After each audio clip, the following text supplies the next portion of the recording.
And actually, I see that everything I sent didn't get attached to it, but, because what I attached to it was the minutes from the meeting where we made Mr. Burke the interim.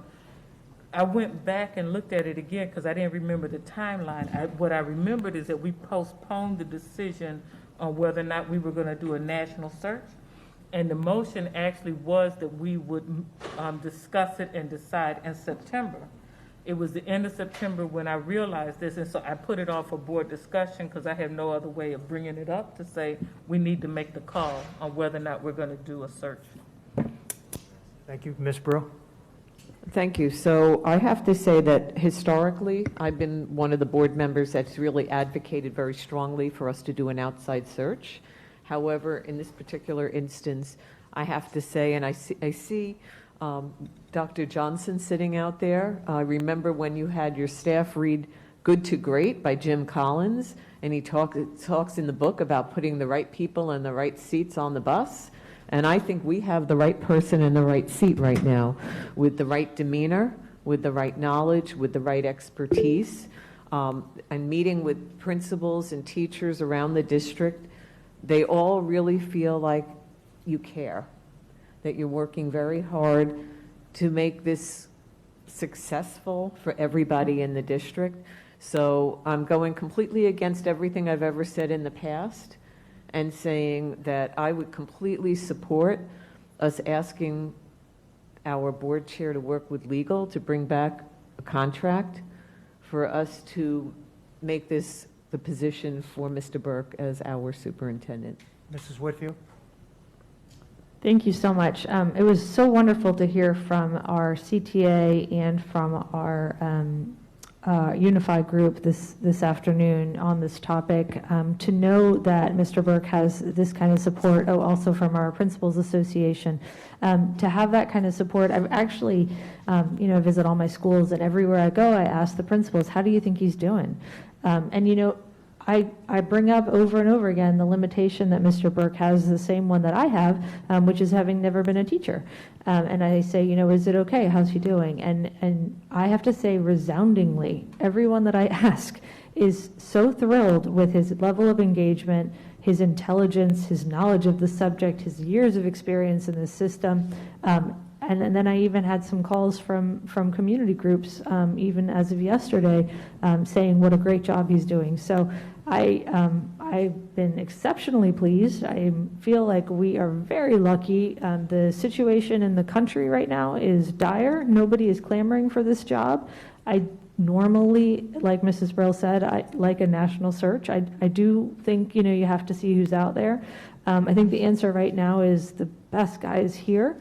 And so I agree, I would like to take the interim off of his title as soon as we can, so that he can go forward with, what we need to do in the school district and have that final stamp of approval.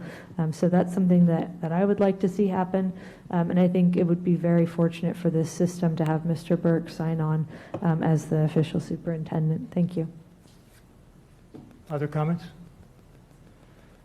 So in my visits to the schools, I've talked to the principals. I've met with quite a few of the principals and the teachers in the schools in my district. And the argument's always been that there should not be a superintendent that doesn't have an academic background.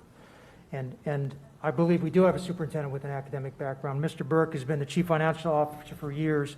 Not a penny was ever spent by the academic team without first running it by Mr. Burke as the chief financial officer. So we are lucky at this point, and I don't believe we could find anybody in the country that has both a financial background, which this district sorely needs, with a $4 billion budget, and an academic background that Mr. Burke certainly has from all the years of experience he's had working with the academic team. So I agree with my colleagues that have already spoken. I believe Mr. Burke is the best candidate that we could probably ever find for this job, especially in light of the market in this country where many of the other large districts are looking for a superintendent. We're lucky he's not applying at one of those other places to leave these enjoyable times we're having here at our meetings. Ms. McQuinn? Well, I have to add my own endorsement of all of these remarks. The most important thing that I have heard from, again, community administrators, is that Mr. Burke listens. He's willing to make a decision, which may not be the most popular decision, and he's certainly not going to please all 7 of us. So I appreciate him taking us on, and I know that he's here for our kids. Thank you. Mrs. Andrews?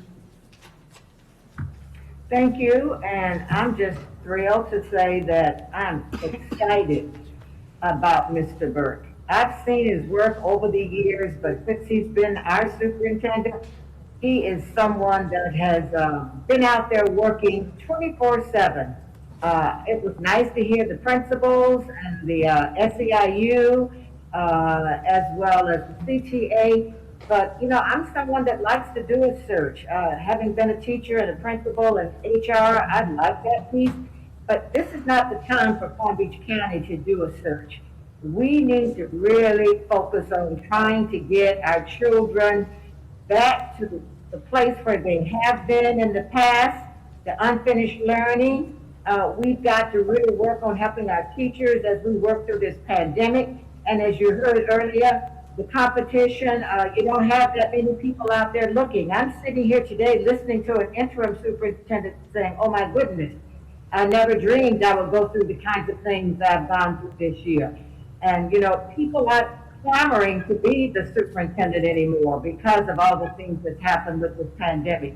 But to see Mr. Burke's smiling face, and he really enjoys the job, and he's out there taking the action, actually making decisions and moving this district forward academically as well as financially, socially, and emotionally for the children. And the community wants to know, why do we spend money, taxpayers' money, and you have someone right here at home?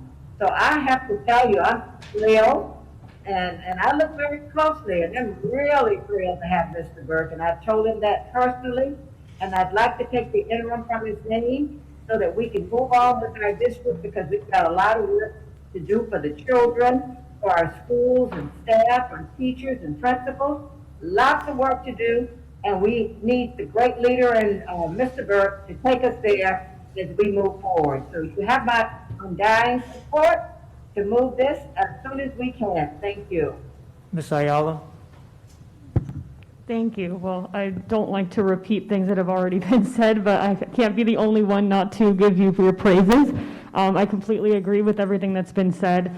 Your level of communication with me, and I assume the same with all of us, with the community, the feedback and response I've heard back from when I'm in a school, from community organizations, your presence, the fact that you went to a community organization so important for us, our Florida ALAS event, and stayed from beginning to end without any hesitation or question, and you're there and you're answering questions and working so hard. I just have been so blown away. I can't wait to continue working together, and I have no question in my mind that you're the one we need right now, and you have my full support for that. I just want to clarify what I said earlier. When I did meet with the principals and the teachers in my schools, they did not bring up the fact that Mr. Burke was not an academic. That's what we've heard in the past. They overwhelmingly support the superintendent to stay on with us. And the principals are thrilled that he attends every meeting and he stays there and he understands their concerns and gets back to them. So I think, Ms. Brill, you wanted to... All I was going to say is it's obvious that we're all in agreement, and although we cannot vote at this meeting, I would ask that legal, if Mr. Barbieri is willing to work with legal to bring us back a contract, the revised contract, at our next opportunity. Actually, anticipating this was going to happen tonight, legal told me that we can take a vote authorizing me to work with legal and Mr. Burke to bring back a contract at the next board meeting, which would be the meeting of October 20th. That's correct. You can vote to bring it back for a future meeting. All right, so we need a I motion. would make that motion. Mrs. Whitfield's making the motion, and it's being seconded by Dr. Robinson. Andrews. Mrs. Andrews, Yep. Ms. Brill, Mrs. McQuinn. All right, any discussion? All in favor? Opposed? Motion carries 7-0. Hopefully, Mr. Burke will be able to come to contract terms that you will stay with us. I guess we didn't ask you, do you want to stay? Yes, yes. Can I say a couple words just real quick? I am truly honored to lead this great district, and the outpouring support from the board, the community, the principals, our teachers, just everyone, the community groups. It's been very humbling, and you know, I know it's a demanding job, but I feel like I'm prepared for it. You know, 31 years in the making, and I am very fortunate also when I look out at my colleagues here and friends that we have a great team assembled. So I'm confident as the collective executive cabinet group here that we will be able to take care of whatever challenges are thrown our way. I couldn't be happier. I also will continue to buy my suits half price at Macy's whenever possible, and remain a man of the people. So thank you very much.